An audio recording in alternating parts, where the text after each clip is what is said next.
Good morning, ma'am. Good morning, sir. How are you today? I want to introduce myself. My name is Nyai Emma. I am 36 years old. I was born in Kebumen 18 February 1988. I come from Central of Java, Indonesia. My last education is senior high school. My weight is 73 kg. My height is 160 cm. I am Muslim. I am divorced. I have three children. I have experience work before in Malaysia for 2 years from 2022 until 2024. My job is take care of grandma, housekeeping, cooking, and marketing.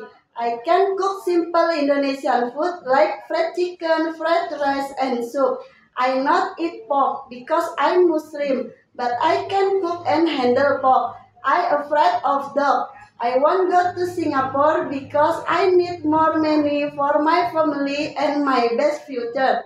I promise I will hard work, obedient, honest, and finish contracts for 2 years or more. I hope ma'am and sir choose me. Thank you, ma'am. Thank you, sir. See you in Singapore. Bye bye.